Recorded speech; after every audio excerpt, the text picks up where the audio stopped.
মেঘ নিজের গাল আবিরের কপালে চেপে ধরেছে ঠিকই, কিন্তু হৃদয়ের তোলপাড় কোনো ক্রমে সামলাতে পারছে না। আবিরের গা থেকে আসা তীব্র ঝাঁঝালো গন্ধ মেঘের নাক দিয়ে ঢুকে সোজা স্নায়ুতন্ত্রকে কম্পিত করছে। মেঘের নিঃশ্বাস ভারী হয়ে আসছে, ঘন ঘন শ্বাস ছাড়ছে, যা আবিরের নাকে মুখে পড়ছে। নিজেকে সংযত করতে না পেরে মেঘ তৎক্ষণাৎ উঠে বসেছে। বুকটা অসহনীয় পর্যায়ে কম্পিত হচ্ছে, ফিনফিন করে কাঁপছে ঠোঁট। হাত ছাড়ানোর চেষ্টা করছে, কিন্তু সম্ভব হচ্ছে না। এদিকে আবিরের জ্বর কমছে না, বরং ক্রমে ক্রমে বেড়েই চলেছে। মেঘ যে নিচে গিয়ে বড় আম্মুকে ডাকবে, এই সুযোগটাও পাচ্ছে না। মেঘের ফোন রুমে রেখে আসছিল, আবিরের ফোনের নখ খুলতে পারছে না। আবিরের জ্বর বাড়তেছে দেখে দুরু দুরু কাঁপছে বুক, চোখে মুখে চিন্তার ছাপ। আবিরের আকস্মাৎ কাণ্ডে মেঘের নিঃশ্বাস আটকে গেছে, স্তব্ধ হয়ে গেছে, আঁখি জোড়া প্রশস্ত হয়ে গেছে। এই বুঝি কোঠর ছেড়ে বেরিয়ে আসবে। নিঃশ্বাসের সঙ্গে সঙ্গে হৃৎস্পন্দনও থেমে গেছে। জ্বরের ঘোরে আবির বালিশ থেকে সরে মেঘের উরুতে শুয়েছে, এক হাতে মেঘের কোমর আঁকড়ে ধরেছে। আবিরের মুখ ঠিক মেঘের উদরের সঙ্গে মিশে আছে। আবিরের উষ্ণ শ্বাস জামা ভেদ করে মেঘের নমনীয় উদর স্পর্শ করছে। এতেই মেঘ পাথর বনে গেছে। অনেকটা সময় নিঃশ্বাস আটকে ছিল, শেষ পর্যায়ে ভেতরে আটকানো নিঃশ্বাসটা খুব জোরে ছাড়ে। বক্ষপিঞ্জরে আবদ্ধ পাখিটা এই বুঝি উড়ে যাবে। আবিরের এক একটা নিঃশ্বাস মেঘের উদর স্পর্শ করছে, আর মেঘের ছোট্ট দেহ প্রতিবার কম্পিত হচ্ছে। কাঙ্ক্ষিত পুরুষের অনাকাঙ্ক্ষিত আচরণে মেঘ পুরো হতভম্ব হয়ে গেছে। কিছু সময়ের ব্যবধানে শ্বাসনালীতে তুফান শুরু হয়ে গেছে। গলা শুকিয়ে কাঠ, বারবার ঢোক গিলছে, অবিরত কাঁপছে দুই হাত। আবির জ্বরের ঘোরে মেঘকে আরো শক্ত করে জড়িয়ে ধরেছে। এমন কল্পনাতীত কাণ্ডে মেঘের হৃদয় স্পন্দনের মাত্রা বেড়ে আকাশ ছোঁয়ার পথে। জানালা দিয়ে আসা কনকনে ঠান্ডা বাতাস মেঘের কানে ঢুকছে। বাতাসেরা যেন মেঘের কানে কানে বলছে, তুই তো আবির ভাইয়ের প্রণয়ের অনলে পুড়তেই চাস, তবে কিসের এত অভিশঙ্কা? মেঘের শরীর ঝাঁকুনি দিয়ে উঠল। আবিরের গায়ের জ্বরের তাপে মেঘের পেট পুরো গরম হয়ে গেছে। জ্বরের ঘোরে আবির আবল তাবল বলা শুরু করেছে। দীর্ঘ সময় পর মেঘ নিজের কাঁপা কাঁপা হাতে আবিরের মাথায় আলতোভাবে স্পর্শ করেছে। গলা খাখারি দিয়ে কোমল কণ্ঠে ডাকলো, আবির ভাই। আবির উত্তর দেওয়ার অবস্থাতে নেই। ঘোরের মধ্যে কী সব বলেই যাচ্ছে। মেঘ কান পেতে শুনছে, বুঝতে চেষ্টা করছে আবির কি বলছে। সব কথা বুঝতে না পারলেও শেষটুকু শুধু বুঝতে পেরেছে, আমি মারা গেলে তুই কাঁদিস না প্লিজ। আবিরের এমন কথা শুনে মেঘ আবিরের মাথা দুই হাতে শক্ত করে আঁকড়ে ধরে আর্তনাদ করে ওঠে, এমন কথা বলবেন না প্লিজ, কিছু হবে না আপনার, ঠিক হয়ে যাবেন, আপনার কিছু হতে দিব না আমি।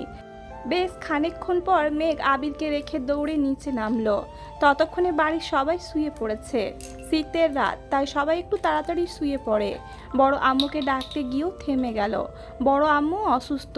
আবির ভাইয়ের এই অবস্থা দেখলে বড় আম্মুর শরীর আরও খারাপ হবে, এই ভেবে আর ডাকেনি। ছুটে গেল তানবীরের রুমে। তানবীরও বাসায় নেই। মেঘ নিজের রুম থেকে ওষুধ আর ফোনটা নিয়ে তানবীরকে কল করতে করতে আবিরের রুমে গেল। তানবীরকে আবিরের অবস্থা জানিয়ে তাড়াতাড়ি আসতে বলেছে। অনেকক্ষণ ডাকার পর আবিরের একটু হুঁশ আসছে। মেঘ কোনো রকমে আবিরকে উঠিয়ে ওষুধ খাইয়ে দিয়েছে। আবির চোখ বন্ধ করে শুয়ে আছে। মেঘ আবিরের কপালে জলপট্টি দিয়ে দিচ্ছে। আবির বেশ খানিকটা সময় নিস্তেজ হয়ে পড়ে রইল। জ্বর মাথায় উঠে গেছে। মেঘ জলপট্টি দিচ্ছে আর সরাচ্ছে। কপালের তাপে কয়েক মুহূর্তেই পট্টি গরম হয়ে যায়, তাই বারবার পাল্টাতে হচ্ছে। প্রায় 1 ঘন্টা পর আবির হঠাৎই চোখ মেলল। জ্বর কিছুটা কমেছে, তাই হুঁশ ফিরেছে। সরাসরি মেঘের চোখের দিকে তাকালো। শরীরের উত্তাপে চোখ লাল হয়ে গেছে। মেঘ জলপট্টি দিতে দিতে শোধালো, শরীর কি বেশি খারাপ লাগছে? আবির মলিন হাসলো। মেঘ পুনরায় প্রশ্ন করলো, কি হয়েছে? কিছু না, আর পট্টি দিতে হবে না, অনেক রাত হয়েছে, ঘুমাতে যা। আপনি চুপ করে থাকুন প্লিজ।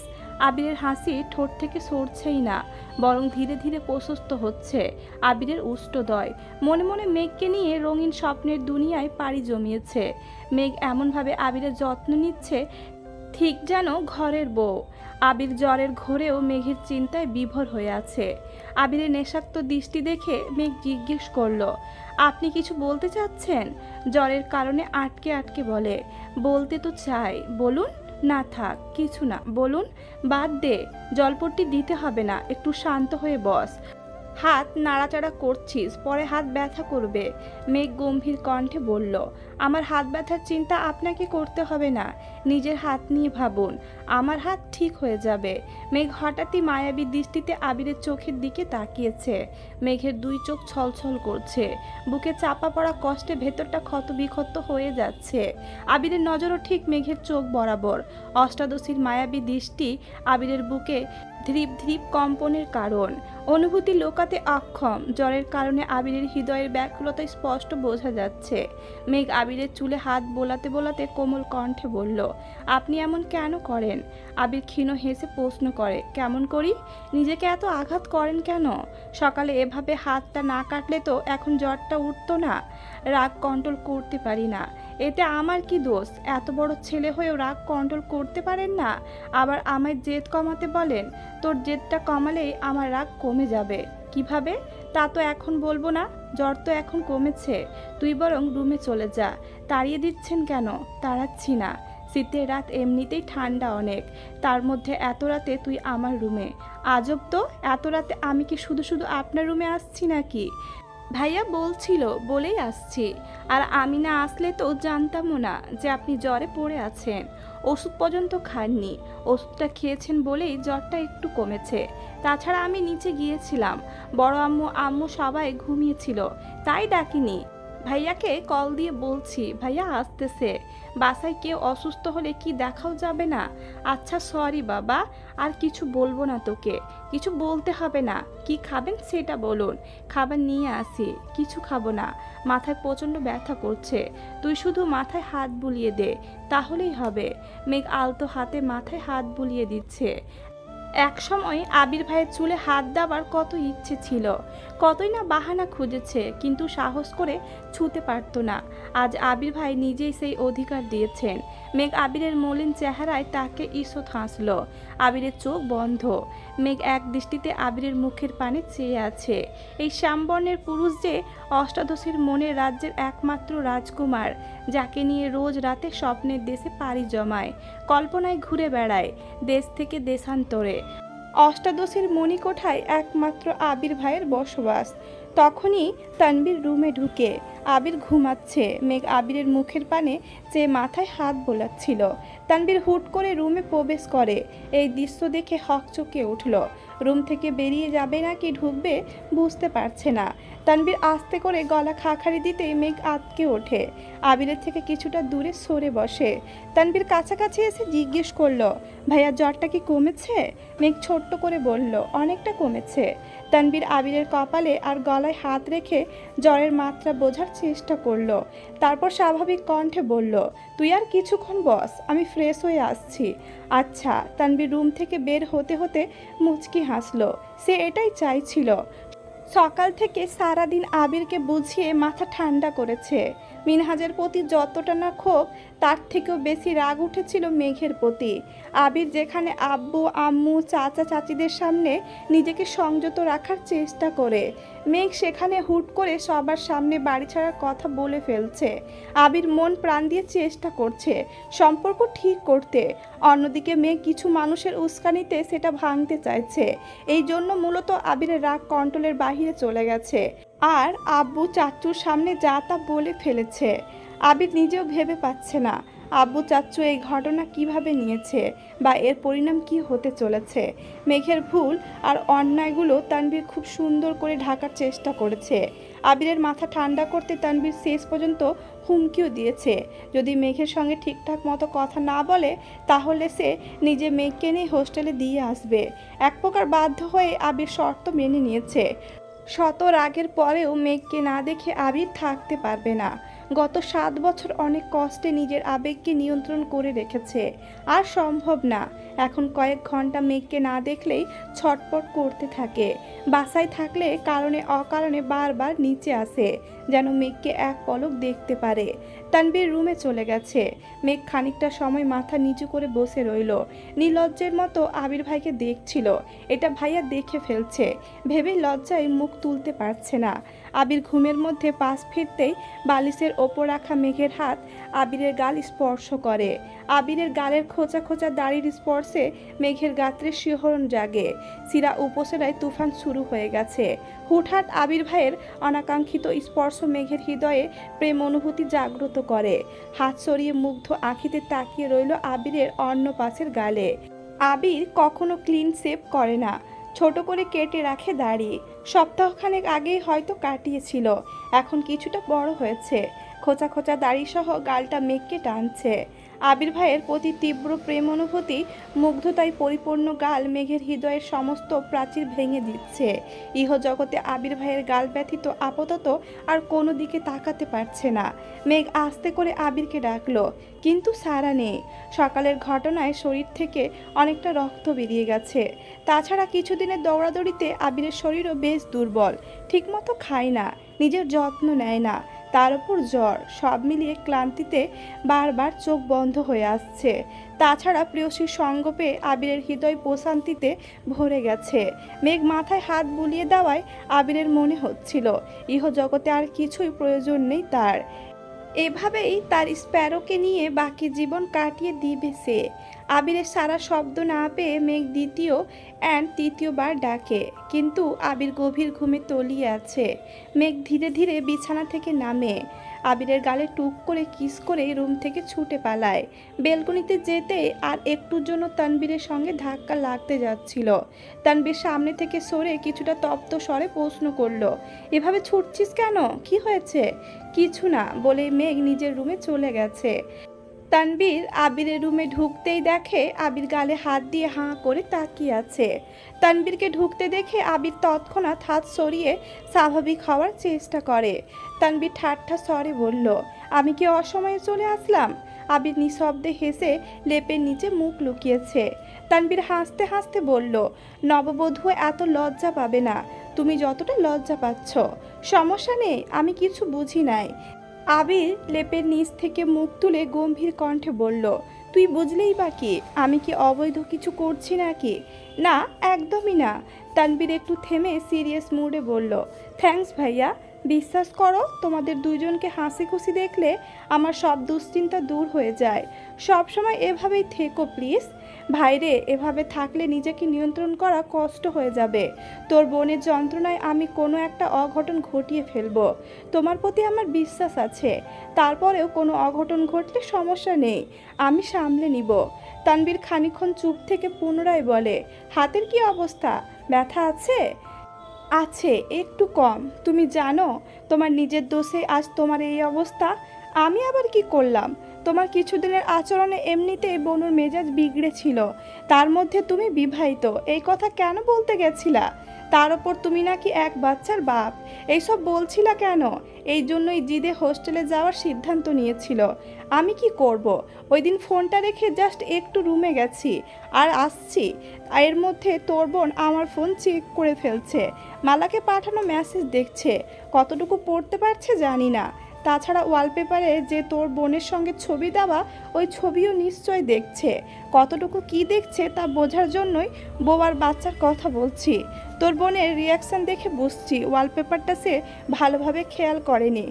কিন্তু পরদিন তুই আর আমি যখন সোফায় বসেছিলাম, তখন তোর বোন সিঁড়ি থেকে আবারও আমার ফোনের ওয়ালপেপারটা দেখছে। বউ বাচ্চার ব্যাপারটা বিশ্বাস করুক আর না করুক, ওয়ালপেপারে দেখছে মানে ওরে আর কোনোভাবেই কিছু বিশ্বাস করাতে পারবো না।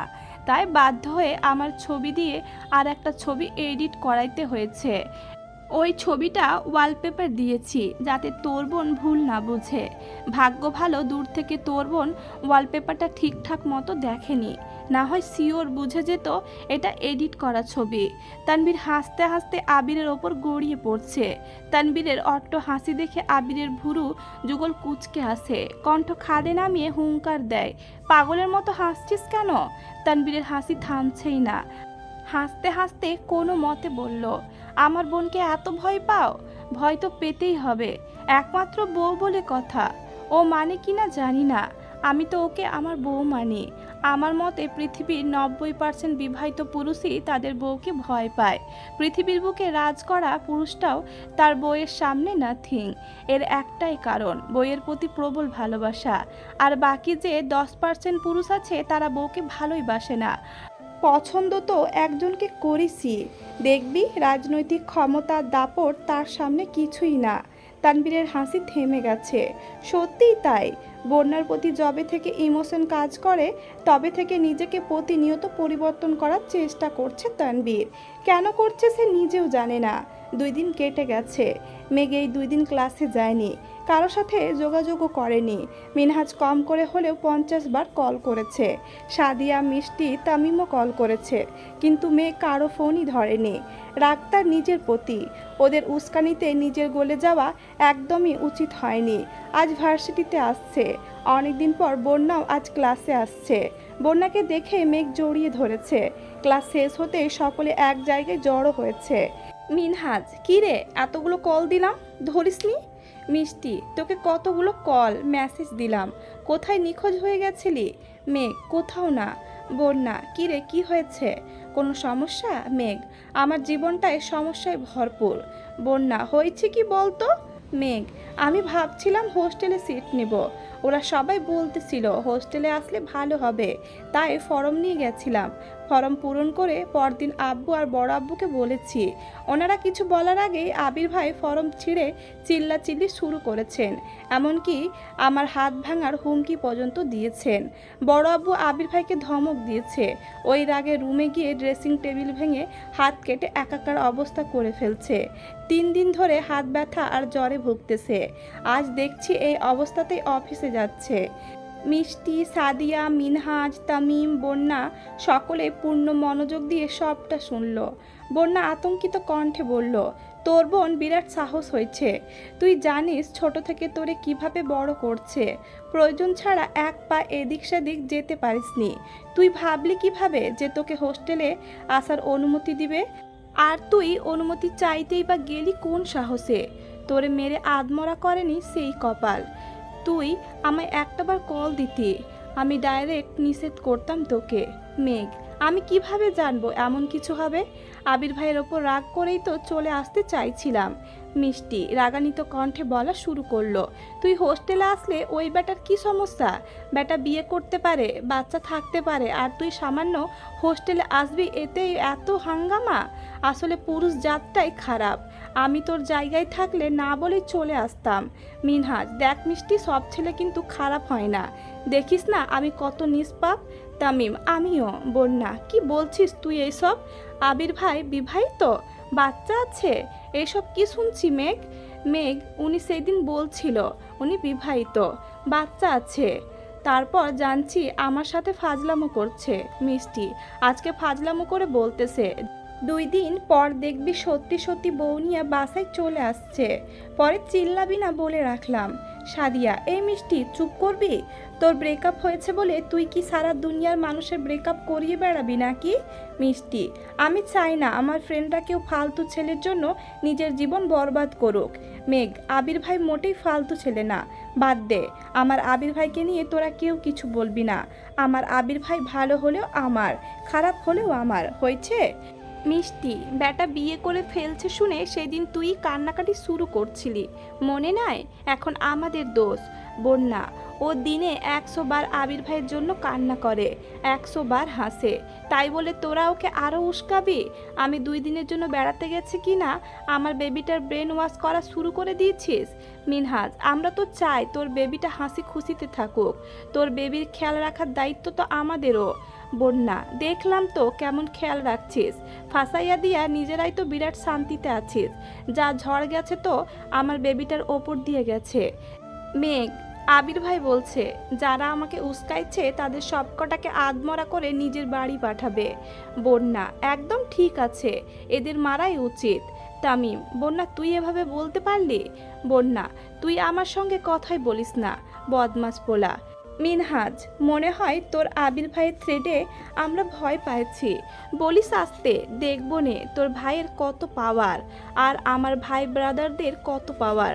বন্যা হাসতে হাসতে বলল, এই গর্জনটা আবির ভাইয়া বা তানবীর ভাইয়ার মুখোমুখি হওয়ার পর যেন থাকে। চল মেঘ। মেঘকে নিয়ে বন্যা চলে গেছে। মেঘ বন্যাকে সব ঘটনা খুলে বলেছে। বন্যা শুধু একটা কথাই বারবার বলছে, তুই আমাকে একটাবার জানাতে পারতি। তুই জানিস তুই বাড়ির প্রত্যেকটা মানুষের কলিজার টুকরা, তারপরেও এমন কাণ্ড কেন ঘটালি? আবির ভাই না চিল্লালে তোর ভাই আব্বু, বড় আব্বু নিশ্চয়ই রাগ দেখাতো। মেঘ নিজের প্রতি নিজেই বিরক্ত। বন্যাও আর বেশি কিছু বলেনি। মেঘকে বিদায় দিয়ে নিজেও বাসায় চলে গেছে। এদিকে আবির আজ সকাল সকাল অফিসে আসছে। হাত এখনও পুরোপুরি ঠিক হয়নি, কিন্তু একটা বিদেশি কোম্পানির সঙ্গে আজ গুরুত্বপূর্ণ মিটিং। গত 3 বছরের অর্ডারে সমতুল্য এই একটা অর্ডার। সব কিছু ঠিকঠাক থাকলে আবিরদের কোম্পানি দেশের সেরা 5টা কোম্পানির মধ্যে একটা হবে। তাই হাতে দুরবস্থা নিয়েও আবির অফিসে আসছে। টানা 1.5 ঘন্টা মিটিং চলল। আবির নিজের সর্বোচ্চ চেষ্টা করেছে। মিটিং শেষে ওনারা ডিল কনফার্ম না করে চলে গেছেন। বলেছে পরবর্তীতে কল দিয়ে জানাবে। তাই সকলেই একটু টেনশনে আছে। আবির আব্বুর থেকে বিদায় নিতে গেলে আলী আহমেদ খান আবিরকে ঠান্ডা কণ্ঠে বললেন, শোনো আবির, নিজের রাগ যদি নিয়ন্ত্রণে রাখতে না পারো তবে জীবনে সফল হতে পারবে না। আবির মাথা নিচু করে দাঁড়িয়ে আছে। সে খুব ভালোভাবেই জানে ওই দিনের বাড়ির ঘটনার ক্ষোভ প্রকাশ করবেন আলী আহমেদ খান। চুপচাপ সহ্য করা ছাড়া কিছুই করার নেই তার। আলী আহমেদ খান পুনরায় বললেন, বাহিরে যাই করো না কেন, বাসায় অন্ততপক্ষে ঠান্ডা থাকার চেষ্টা করবা। ভুলে যেও না তুমি বাড়ির বড় ছেলে, তোমার ওপর বাকিরা নির্ভর। তানবীরের মতো মেঘ, মিম আদি 3জনকে আগলে রাখার দায়িত্ব তোমার। কোনো বিষয় নিয়ে অতিরিক্ত চেঁচামেচি করলে, রাগ দেখালে তোমার ওপর থেকে তাদের ভরসা উঠে যাবে। তোমার তাদের সাথে সফটলি মিশতে হবে, যাতে ওরা ভুল পথে পা বাড়ালেও তোমাকে তা জানাতে দ্বিধাবোধ না করে। তারপর তুমি বিষয়টা দেখবে, ঠিক মনে হলে ঠিক, আর ভুল মনে হলে ভাই বোনদের বুঝিয়ে সেটা থেকে সরিয়ে আনবে। কিন্তু চিৎকার করে রাগ দেখিয়ে ওদের সাথে কখনোই দূরত্ব বাড়িও না। আমি যে ভুল করেছি আমি চাই না একই ভুল তুমিও করো। আমার পরে খানবাড়িতে পুরো দায়িত্ব তোমার, তাই তোমাকে যেমন শক্ত তেমন কোমল হতে হবে। আশা করি বুঝতে পেরেছো, এখন যেতে পারো। জি আচ্ছা, বলে আবির অফিস থেকে বেরিয়ে পড়েছে। হাতের দুরবস্থার জন্য বাইক নিতে পারেনি। রিক্সা করে নিজের অফিস হয়ে বাসায় আসছে। সন্ধ্যার কিছুক্ষণ পরে আলী আহমেদ খান, মোজাম্মেল খান হাতে মিষ্টি নিয়ে বাড়ি ফিরেছেন। ইকবাল খান সিলেটে আছেন। বাড়িতে ঢুকে সবাইকে ডাকাডাকি শুরু করলেন। মিম, মেঘ, আদি, তানবীর, আবির সহ সকলে নিচে আসছে। আলী আহমেদ খান হাস্যোজ্জ্বল মুখে বললেন, congratulations my boy, order confirmed, I am proud of you. আবিরও হাসি মুখে থ্যাংক ইউ জানালো। সকলেই বেশ খুশি। সবাইকে মিষ্টি দেওয়া হলো। আলী আহমেদ খান নিজে আবিরকে মিষ্টি খাইয়ে দিয়েছেন। সবশেষে আলী আহমেদ খান আবিরকে উদ্দেশ্য করে বললেন, আজকের এই খুশির কারণ একমাত্র তুমি। এত অল্প সময়ের মধ্যে তুমি কাজে এত মনোযোগী হয়েছ, তার জন্য তোমাকে অসংখ্য ধন্যবাদ। এটা তোমার জন্য অনেক বড় সফলতা। জীবনের সর্বোচ্চ সিঁড়ি পর্যন্ত এগিয়ে যাও। আবির মৃদু হেসে বলল, দোয়া করবেন আমার জন্য। মোজাম্মেল খান বললেন, ফি আমানিল্লাহ, দোয়া করি যেন সব সময় সব জায়গায় তুমি সফল হতে পারো।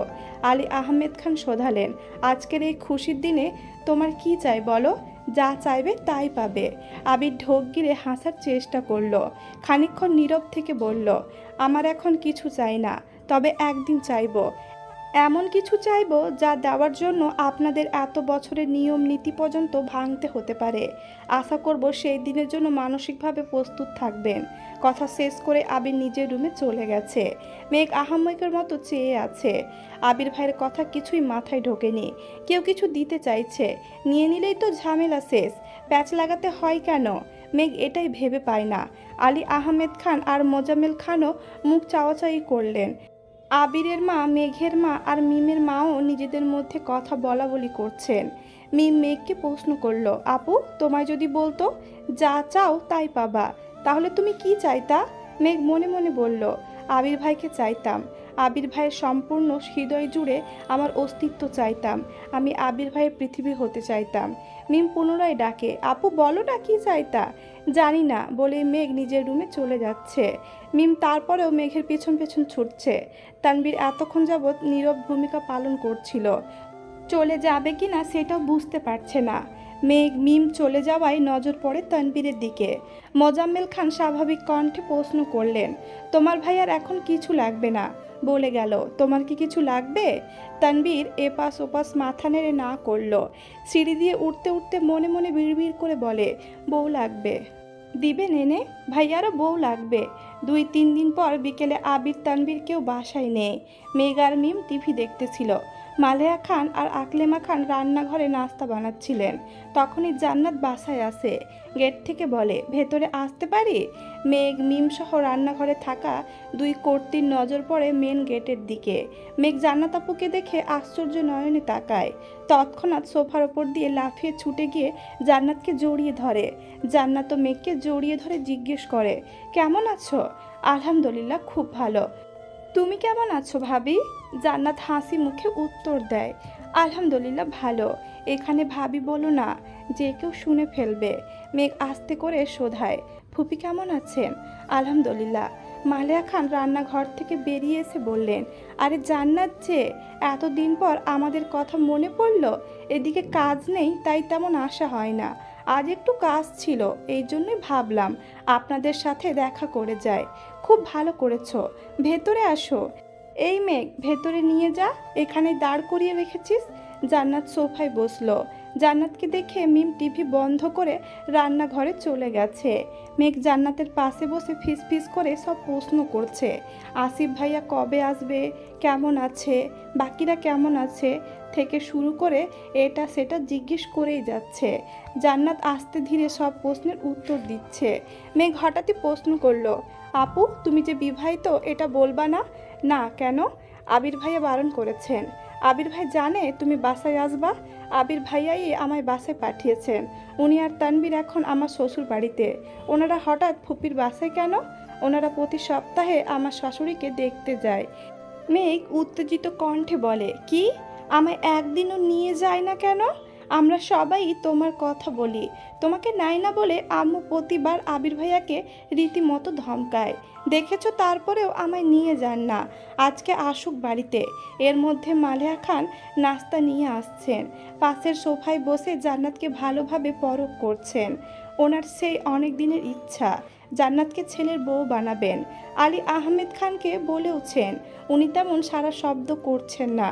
উনি আবিরকে একটু সময় দিতে চাচ্ছেন। ব্যবসায় ঠিকমতো মনোযোগ দিলেই বিয়ে করাবেন সিদ্ধান্ত নিয়েছেন। জান্নাতের নাস্তা খাওয়ায় এক ফাঁকে আলী আহমেদ খান বাসায় ঢুকলেন। জান্নাতের সাথে টুকিটাকি কথা বলে নিজের রুমে চলে গেছেন। জান্নাতও খানিকক্ষণ বসে মেঘের রুমে ঘুরে আড্ডা দিয়ে বেরিয়ে গেছে। আবির আর তানবীর রাতে খেয়ে বাসায় ফিরেছে। ফুফির বাসায় গেলে কখনো না খাইয়ে ছাড়েন না। আবির ফেরার কিছুক্ষণ পরই মেঘ আবিরের রুমে হাজির হলো। আবির ভুরুজোড়া নাচিয়ে প্রশ্ন করলো, কিছু বলবি? মেঘ কপালে কয়েক স্তর ভাঁজ ফেলে বলল, আমার ভাগ কোথায়? আবির স্বাভাবিক কণ্ঠে জিজ্ঞেস করলো, কিসের ভাগ? ভালোবাসার। আবির ঢোক গিলে ছোট্ট করে বলল, মানে? ফুপ্পির ভালোবাসার ভাগ দেন, কাছে আয় দিচ্ছি। মেঘ 2 কদম এগিয়ে গেল। আবির হাত বাড়িয়ে মাথায় গাঁটটা মেরে বলল, ফুপ্পির হাতে আমি শুধু গাঁটটাই খাই, তার ভাগই দিলাম। আর খাবারের ভাগ চাইলে এরপর থেকে নিয়ে আসবো।